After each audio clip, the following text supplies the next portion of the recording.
I have forgotten something a little bit important. Something rather big going on. None of you reminded me about it in the comments section.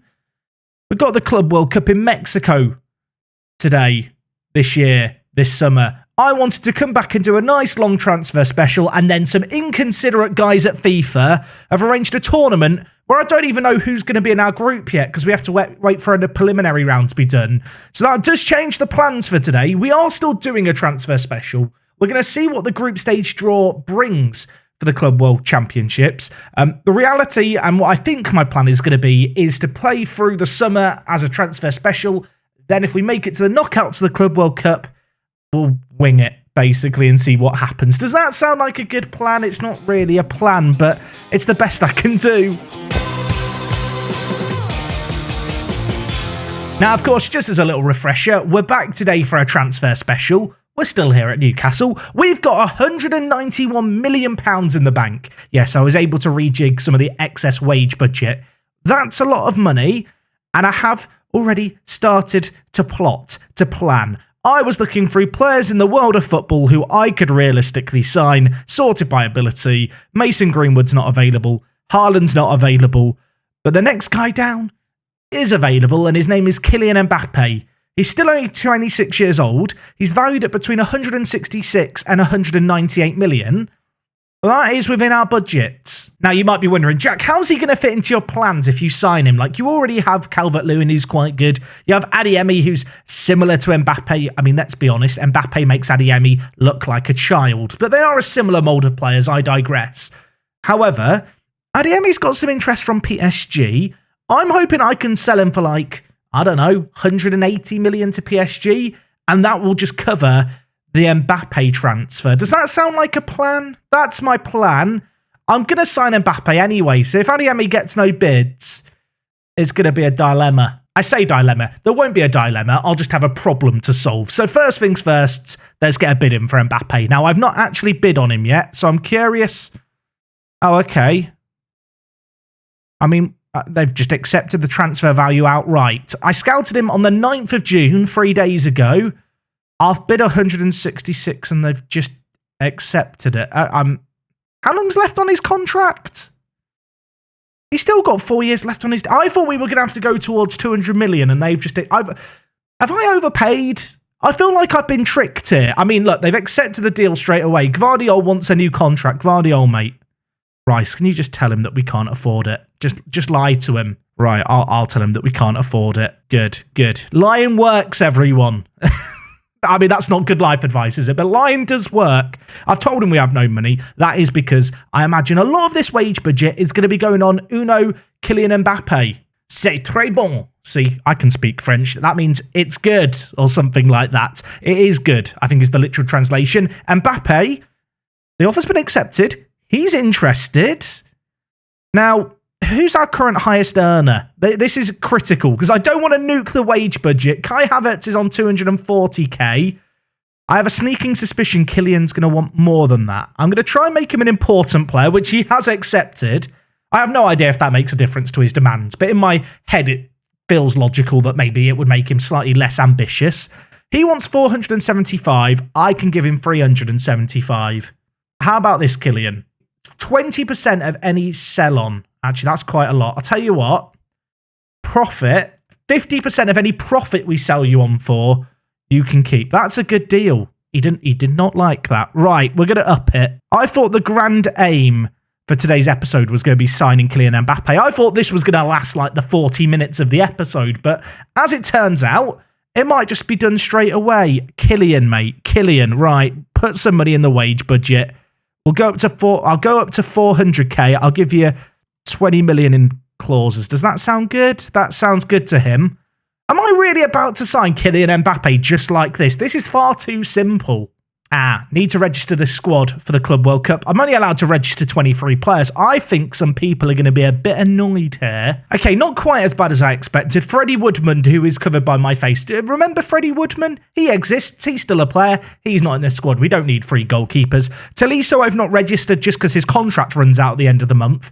We're not going to be renewing it. He's served his purpose as a backup player. He can now be moved on, of course. We signed him for 1.1 million, which I think makes him one of the best bargains of the series, to be honest. Elsewhere, just a few youngsters not registered. Peter Poole, Andy Harwood, and El Enezi.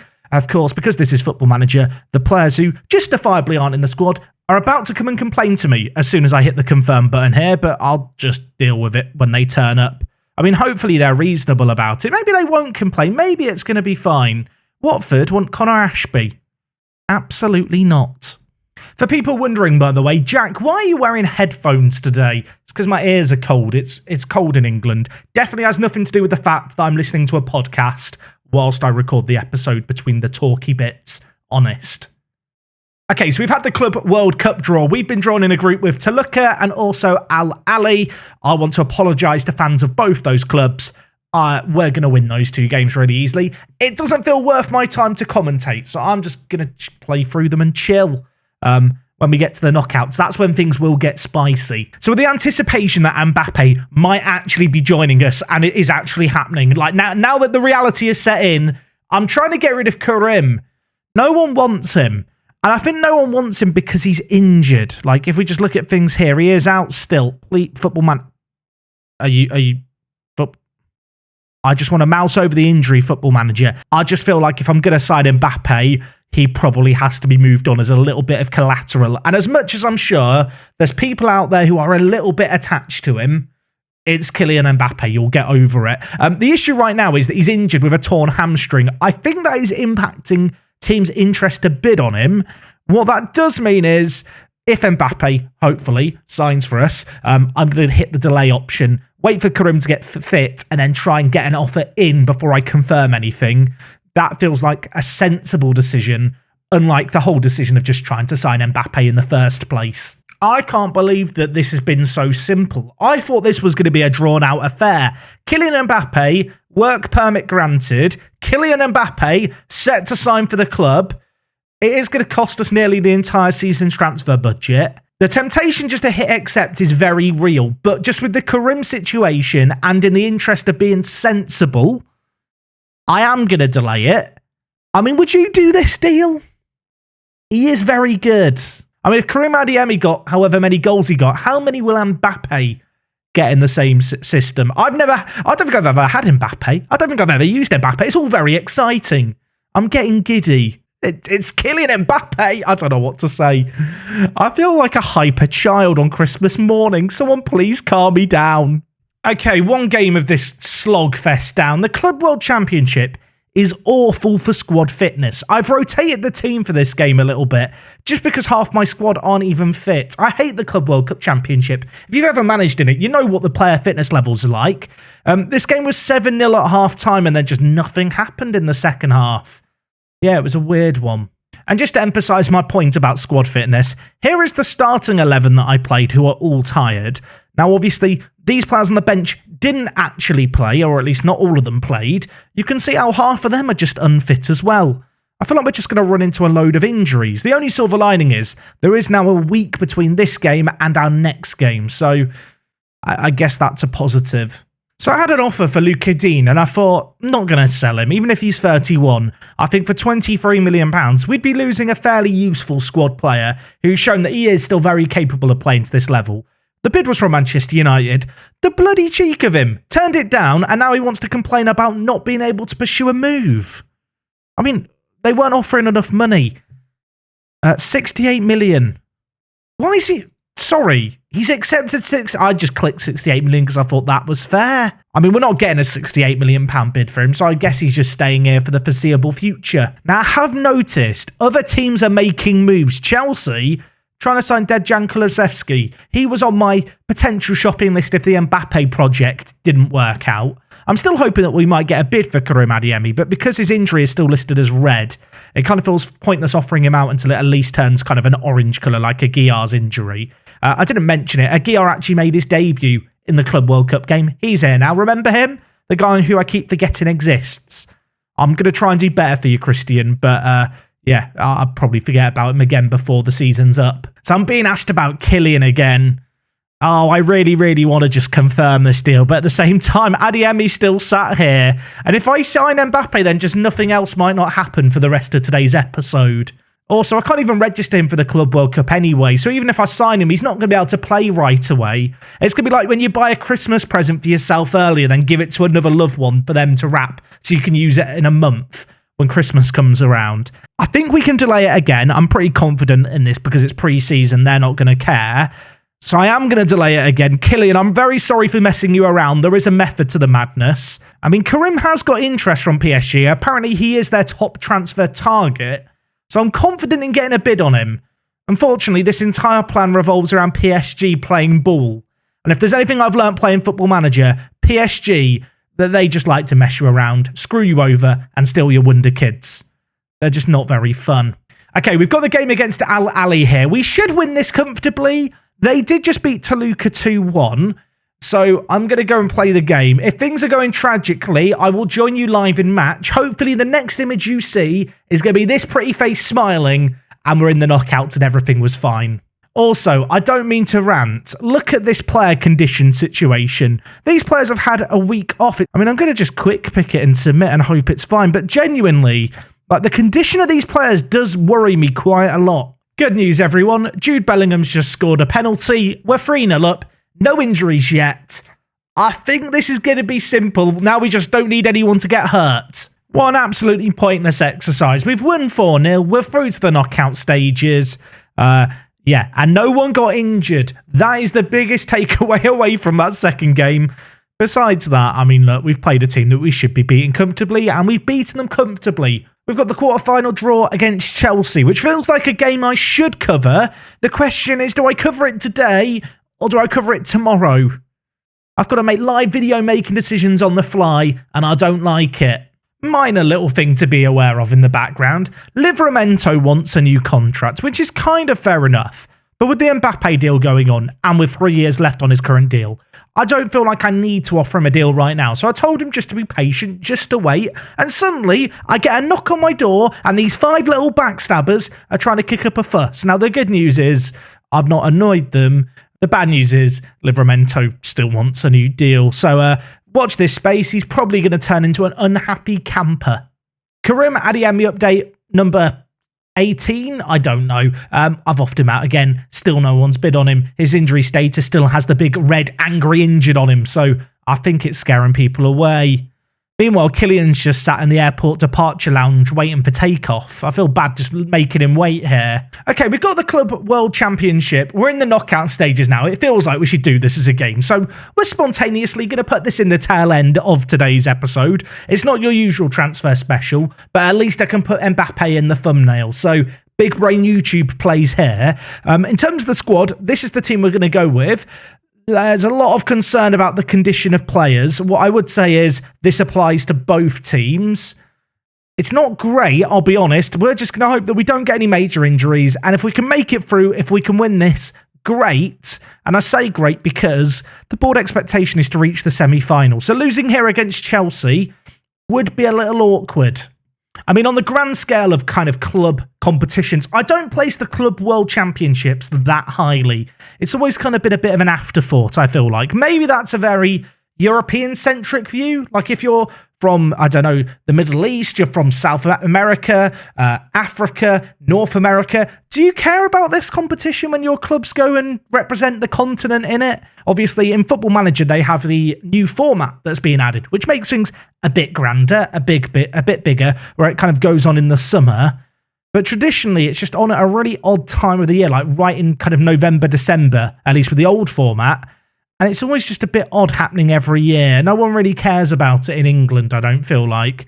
Except if your team's in it. When Liverpool got the big patch on their arm, biggest competition in the world. But I feel like a little bit of that resentment, for lack of a better word, perhaps translates into my attitude about it in Football Manager. Anyway, this is a really, really long highlight. This better blooming end up in something, Football Manager. Sesko played through because Karim Adeyemi's out. He's advanced forward. I mean, would Mbappe have scored that? Probably. I've just realised if I don't sign Mbappe, that attitude that I've just had there of, would Kylian have scored it? I'm going to just apply that logic to every single chance we have all year long, and that will drive me insane. Okay, 3 minutes to halftime. There's not been many highlights in this game. It's not been a classic. It's almost as if both teams are knackered and just can't really be asked to play. But the good news is we're in possession. We're potentially on the attack. Ball played across, on my word. Demir has to finish that. He does finish that. Not going to score an easier goal than that one. It was a ball played into the box, I think, by Declan Rice. Calvert-Lewin kind of nodded it down, and then I'm not sure who it was at the back, to be honest, for Chelsea. Put in an attempted interception. Words are hard. I don't know what Romero's doing there. It's a great pass to Demir, I suppose. He's finished it. Well, 1-0 up. Should we just end the game at half-time? I say that, and of course, then another highlight kicks in. I mean, if we make it 2-0, I'm going to start to relax. Rice, edge of the box, hits it. I mean, that was a very, very Rice nice finish. Doesn't work as a pun, does it? Because Rice is another word, so you just think I'm talking about food. I feel like this commentary today doesn't have to be as serious because this match doesn't matter nearly as much as other games. I can be a little bit more liberal with my words. I don't think that even is what I mean, but yeah, we can go off the rails. Anyway, we're 2-0 up at the break. Things are going absolutely bloody brilliantly. There's not a lot else to tell the players other than slow the play down more, stop pressing nearly as much, and just chill, please, because we're quite tired. Maybe I should make some subs. I don't know how many subs we get. I think it's just the 3. Should we try and do more and find out? I could go to the rules screen, but that requires too much logic, right? I don't want to make all my changes and kind of then get a player injured. So I think we'll bring in Kai Havertz and also bring in Luca Dean at wide centre-back just for the players on bookings, just to be sensible, really. I should also say, once we get to the semi-finals of this competition, then it becomes a proper tournament. Then it really matters. Then I want to win it. I mean, that's assuming that we're going to get there. Because, I mean, if Sandro Tonali scores that, Chelsea perhaps find a route back into this game. But it's gone wide, still 2-0. Kai Havertz with the ball, deep in our own half. We're just working the space. I've told the players to lower the tempo as much as possible and just stop pressing and just engage fast later in play. I kind of just want us to take a big breather here, to be honest. Although if Pulisic scores one, maybe we have to start to panic. Should I be panicking? It's 2-1. There's 20 minutes left. Chelsea could get back into this. Lodi with the ball for them. Throws it straight at Declan Rice, and Romero with the ball needs to make amends after his previous shenanigans. He's going to be looking to have an impact on play here, you'd imagine. He plays it forward to the goal scorer, Pulisic, who plays it into Hudson-Odoi, who has scored. I'm 99.9% sure he's offside here. And he is offside. We can breathe a sigh of relief. Right, 6 minutes left. Just start time wasting. Let's just kill this game off. It wasn't pretty. It wasn't a classic. We got the job done. We were the better team in this game. And no more injuries to speak of. So well done, lads. We got the result. And there wasn't any collateral damage, which is the biggest thing, really. I say that. Sesko bruised his ankle, bless him. But on the grand scale of, well, possible injuries, it's probably one of the better outcomes. I absolutely detest the fact we've just been drawn against Manchester United in another semi-final. Why do I only get drawn against the English teams? Give me one of the continental teams. I don't know, a Real Madrid, an Inter, someone more interesting than Manchester Blooming United. They bid on Luca Dean, they stole Musiala, they stole Marino. I'm over all of it, I swear. I mean, here's the thing. Even if we'd been drawn on the other side of things, we still would have just been playing an English team, so I guess it doesn't even matter. I guess really I should be considering other players I might want to sell, but truth be told, I'm pretty happy with the squad on the whole. I don't really feel like there's a desperate need to move anyone on. Perhaps Ransford Yeboah if the right bid came in. Because we've now picked up, of course, where is he? I always forget he exists. Christian, here you are. Because we've now got Christian in the team, who's a really, really good prospect striker, and we've got Mbappe on the horizon, there maybe is a small kind of temptation to move on Ransford Yeboah. It might hinge a little bit, I suppose, on the Adeyemi deal. At the moment, a fair few teams interested. He's valued for between 29 and 37 million. You know what? We'll test the waters a little bit. I'm going to offer him out for 40. Not really expecting anyone to bid, but we can see. There are a few other players attracting interest, but to be honest, they're mostly players who are relatively important first-team players that I don't really want to move on. I suppose the one exception there being Adeyemi, whose injury status is now in the orange. So we'll try and offer him out now. I mean, knowing my luck, PSG are no longer going to be interested, and I'm just going to be stuck with an Mbappe for the season that doesn't really fit the squad at all. Okay, you know what? I want to make a signing before the end of today's episode. The semi-final we will play tomorrow against Manchester United. we'll end things with this. I'm sorry there's not been a lot of stuff happening in this transfer special. It's not felt very special until this moment here because I've just signed Kylian Mbappe. I've done it. You can't stop me. I don't know how he fits in the team, but I mean, he's here. He's beautiful. I've spent £166 million on him, which, to be honest, I think actually might be a bargain. He's injured. He's injured. Kylian? Oh. Yeah, of course he got injured 3 days ago in the Club World Championships. I hate this competition so much. You know what? That just feels like an appropriate note to end on today. We've signed Kylian Mbappe. I've not got rid of anyone. I've abandoned all sense and reason and just signed him because he's like probably the best player in the game. Is he better than Haaland? I mean, he's not as good in the air as Haaland, but Man City won't sell me him. Although, all I'm saying, Karim Adeyemi leaves for 180 million. Suddenly, maybe Erling Haaland becomes affordable? Probably not, though. They don't want to sell him to me. Okay, we're going to leave things there. Let me know in the comments, have I lost the plot? Would you have done this transfer? I don't really know if I should have done this or not, but it's fun. It's our last season. We're going out with a bang. I hope you're excited for things. The Club Championships continues with the World Club Cup. Next time out, we will do the semi-final. We'll do the final. If we lose the semi-final, I think we go into a third-place playoff just to rub salt into the wound. So, yeah, we've got that to look forward to. It's been a bit of a different transfer special. Apologies for that. Blame FIFA for their scheduling. I'll see you tomorrow for more of whatever this is. Is it bad that I'm starting to feel a bit regretful about this transfer after I've hit the accept button? I don't know if I should have done this. Right, we need to end things with this video. I need to do an outro. I'll see you tomorrow. Take care. And until then, it is me, Jack. I've lost my mind. I think this is an error. I'll see you on the next one.